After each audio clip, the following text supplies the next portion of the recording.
Merci, Suleng. You read it exactly as my mother wrote it. It was really super kind. Je suis vraiment content d'être ici, d'être n'importe où en dehors de ma maison. Donc, merci pour tout ça. It is absolutely a pleasure to be outside the Zoom cave that has been my office for 18 months. And so for that alone, I have enormous thanks to the Ottawa Board of Trade. But really my top thanks, and I mean it from the bottom of my heart, is for you sharing Suleng with us on the board. And also as a tremendous leader, you talk about equity and we salute what you've done with the board. I am incredibly proud of the fact that fully 70% of the local chamber CEOs in the Ontario Chamber Network are women. It's a remarkable evolution when you think of what chambers meant just a generation ago, that they play this kind of role, and that 13 of our 22 directors of our board are women. So in effect, I am the affirmative action hire at the OCC. But I am so proud of being part of this movement, of this family. And today is really a remarkable microcosm of what has been at the heart of what we've lived through for the last 18 months. Because think about it, you had mayor, you had local representation. Suleng is a local leader within the movement. Our fearless leader nationally, Perrin, and my so-so provincial leadership at the OCC. But really, this has been an unprecedented time of collaboration and cooperation at all levels of government, across all levels of all parties. And it really is a reflection of what you've pulled out as your key insight for the strategic plan, and that is that partnerships are key. Well, that is, if there is no other lesson out of COVID, that is a principal lesson. I won't go over all of the accomplishments that you, as an incredible board, as an incredible member of our family, has led throughout this year. But I will say that it's incredibly ambitious in the midst of all of that, in all of the buy local, in all of the matching students to employers, in the partnerships, in the meetings after meetings, to also take on a strategic plan in the midst of all that. That's chutzpah, right? That's incredible ambition, and it is a wonderful reflection of the leadership offered and exemplified by the Ottawa Board of Trade.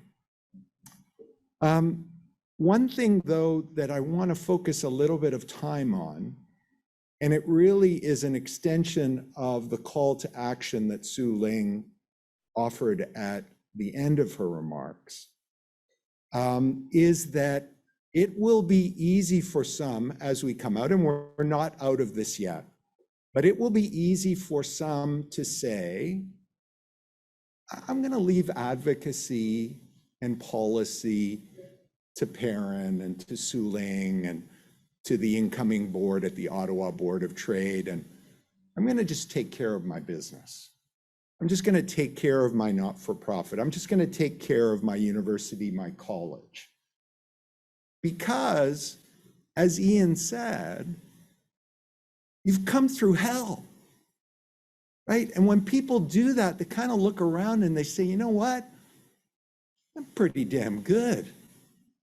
I've got an amazing company. I've got incredible employees. We can survive anything. If we can survive COVID, we can survive anything that happens in Ottawa or at Queen's Park, right? Because we're excellent. We're fantastic. And you would be right, and you would be incredibly wrong at the same time. And I want to underscore this point in no uncertain terms through a family story. Because at the end of the Second World War, the Rossi family gathered in southern Italy, where it had been eking out an existence as subsistence farmers. And my uncle Gaetano said, you know what? There really is no future here for us beyond subsistence farming. And I want to build a better life for myself and hopefully the children that I have in the future. And I've heard a lot of great things about Canada. And I intend to take my side of the family and move to Canada and build a life there.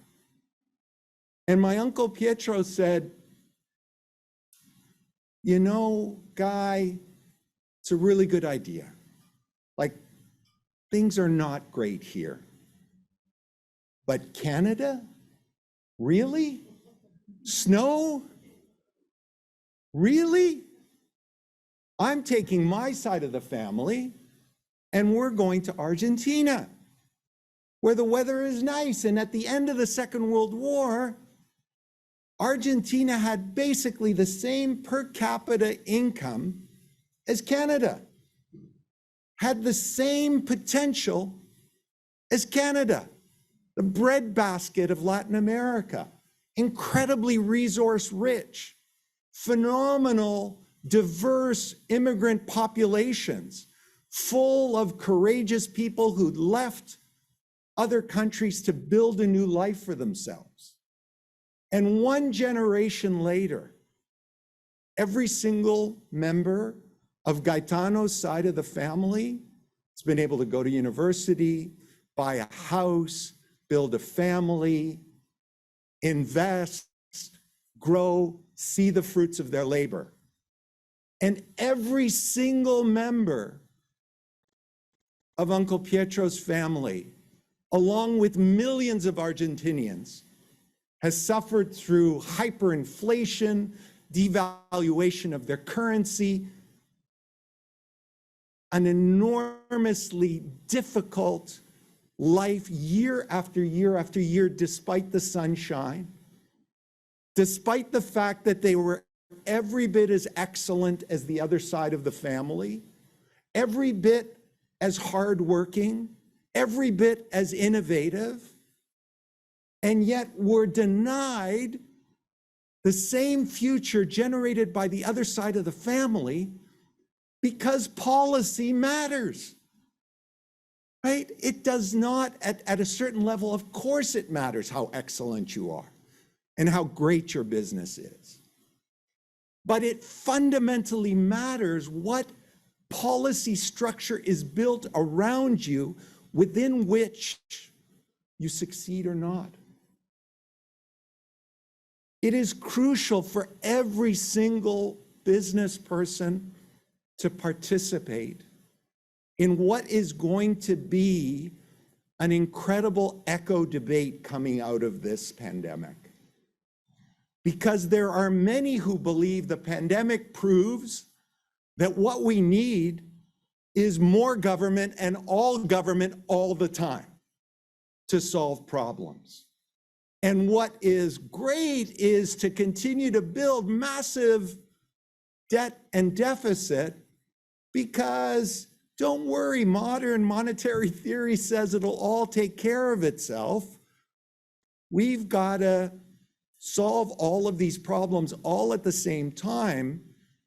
And the big lever we have, not a problem. We're just going to be able to tax the rich. We'll tax businesses that have made way too much money in a difficult time, and things will then sort themselves out. That was the kind of thinking that brought Argentina to its knees, that took an incredibly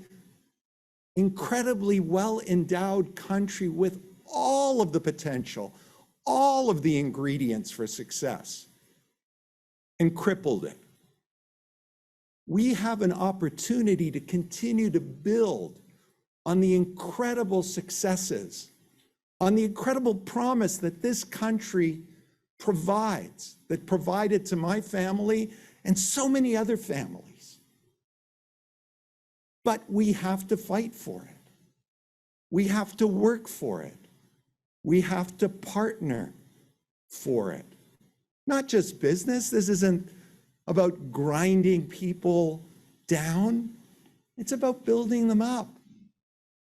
I find it facile. Like, think about what the big debate, the big discussion, after I've talked to people about COVID passports and the pandemic and other things, the single theme that I hear, and it doesn't matter the sector, is lack of labor, is the skills mismatch, right? And the facile argument that goes out a lot around this is not to worry. Once we get rid of CERB and enhanced EI, or it gets moderated, we won't be competing against that anymore, and things will be taken care of. It's not true. I mean, it is a factor. There's no question, but it's probably not even the single biggest factor. One number, in an average year outside of the pandemic, Ontario had roughly 500,000 international students and foreign temporary workers. Last year, you want to hazard a guess of how many we had? 100,000. 400,000 international students, foreign temporary workers, who are simply not here. CERB's got nothing to do with it. Enhanced EI's got nothing to do with it. You've got 400,000 people pulled out. You also have a tremendous number of people who've decided, hey, 2 years of my life was taken away, or things I thought were really important I didn't get to do. And yeah, I could work another 5 years, but you know what, I'm doing okay. And actually, I had assets.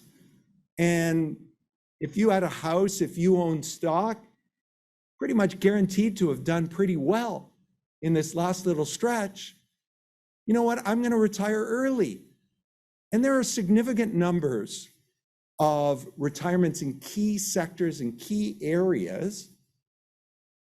Are we going to say for them, as some are saying on the CERB side, well, all we have to do is half the returns in the stock market, and we'll get those people who are deciding to retire early to get back and work some more? No, we want to create more opportunity. That's going to require incredible flexibility in training and retraining. It's going to mean not just advocacy for business, but business being able to have the conversations with universities, with colleges, with levels of government about how it is that we're going to go about training, about where the opportunities are for the future. So we need to be engaged. That future is there for us if we work for it, right? The old saying is, you've got to see Canada to believe the incredible beauty of this place. But we at the Chamber say, you have to believe in a future of Canada in order to be able to see it, in order to be able to bring it into existence. So today, despite the fact that it's a smaller group, you got to remember that this is reverse Vegas rules, right? Vegas rules, what happens in Vegas stays in Vegas. No. What happened here, what you heard here, what we discussed here, it's got to get out there to all your friends, to all of your network. I believe very passionately in something I call the power of one. If every single member of the Ottawa Board of Trade recruits just one additional business, just one, that is your task, just one, you will double the size of this organization in this next year. Are you willing to take that challenge? Are you willing to bring this Board of Trade to its full potential, to be worthy of the incredible leadership that you have here, and to help make Ontario, Ottawa, and Canada to continue to be the greatest country on earth? God bless you all. Thank you.